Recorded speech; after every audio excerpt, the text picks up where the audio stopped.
দেশের ফুটবলে নবজোয়ার আসছে, যা সম্ভব হয়ে উঠছে বিভিন্ন দেশে বসবাসরত বাংলাদেশি বংশোদ্ভূত বেশ কজন খেলোয়াড়ের হাত ধরে।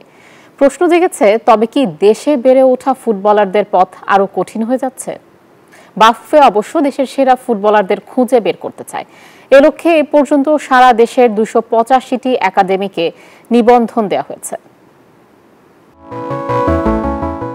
এক হামজা চৌধুরী পাল্টে দিয়েছে দেশের ফুটবলের প্রেক্ষাপট। তার দেখানো পথে এখন বিশ্বের বড় বড় দেশ থেকে লাল সবুজের পতাকা বুকে জড়াতে চান সমিত সোম, কিউবা মিচেলের মতো তারকারা। এসব ছাপিয়ে এখন আলোচনায় বিভিন্ন দেশে বেড়ে ওঠা বাংলাদেশি বংশোদ্ভূত ফুটবলারদের ভিড়ে হারিয়ে যাবে না তো দেশে তৈরি হওয়া খেলোয়াড়রা? এসব আলোচনা পেছনে ফেলে তরুণ ফুটবলার তৈরিতে তৎপর বাফুফে। সারা দেশে যত ফুটবল একাডেমি আছে তাদের মধ্যে সেরাদের নিবন্ধন করিয়েছে দেশের ফুটবলের নিয়ন্ত্রণ সংস্থা। বান্ডেল থাকলে প্রতি সেনমানিতে টাকা বাঁচবে। বিকাশ সেনমানি বান্ডেল কিনে জিতুন প্রতি লেনদেনে। 2020 সালে ফিফা ও এএফসির গাইডলাইন অনুযায়ী কাজ শুরু করে বাফুফে। এ পর্যন্ত 268টি 1 স্টার ও 17টি 2 স্টার একাডেমির বৈধতা দিয়েছে বাফুফে। এবছর ফিফার অর্থায়নে একাডেমি কাপে অংশ নেয় মোট 4800 ক্ষুদে ফুটবলার।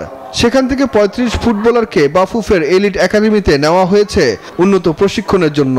আমরা সারা পাচ্ছি, যেটা দেখলাম আজকে, আমরা দেখতেছি যে দেশব্যাপী অনেক একাডেমিরা সামনে এসেছে।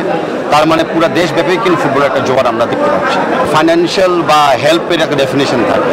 তো বিএফএফ আপাতত ওনাদেরকে কাইন্ড অফ একটা অ্যাক্রেডিটেশন মুভমেন্ট নিয়ে আসতেছে, যে তারা এক্সিস্ট করে। আগে তো সেই নাম বা পরিচিতি ছিল না, এক নাম্বার। তারপরে টেকনিক্যাল অ্যাসিস্ট্যান্স আসবে, নানা রকমের কোচিং, কারিকুলাম ইত্যাদি। তার ভিতরে যাদেরকে আমরা মনে করব যে তারা আসলে সামনের দিকে এগিয়ে যেতে পারবে বা তাদের কমিটমেন্ট আছে, সেখানে অফকোর্স ফাইন্যান্সিয়াল কিছু অ্যাসিস্ট্যান্স থাকবে। রাজশাহীতে একাডেমিগুলোকে সার্টিফিকেট তুলে দিয়ে বাফুফের প্রেসিডেন্ট জানান, তরুণ ফুটবলার তৈরি করাই লক্ষ্য। নিচের স্তরের লিগ যেগুলো আমরা যেটা বলি ফার্স্ট, সেকেন্ড, থার্ড ডিভিশন, সেগুলো অনেকদিন ধরে স্ট্রাকচার্ড ভাবে হয় না। আমরা একটু সময় নিচ্ছি, আমরা যেটা আমি বলেছিলাম যে আমরা এমনভাবে আবার চালু করতে চাই যে সাস্টেইনেবল থাকে, যে কোনো ব্যক্তির উপরে বা কোনো অর্গানাইজেশন নির্ভরশীল না থাকে, লিগগুলি চলমান থাকবে। আগামীতে দেশের ফুটবলের পাইপলাইন আরো মজবুত হবে, এমনটাই বিশ্বাস করেন ফুটবলের কর্তারা। সুখন সরকার, নিউজ 24, ঢাকা।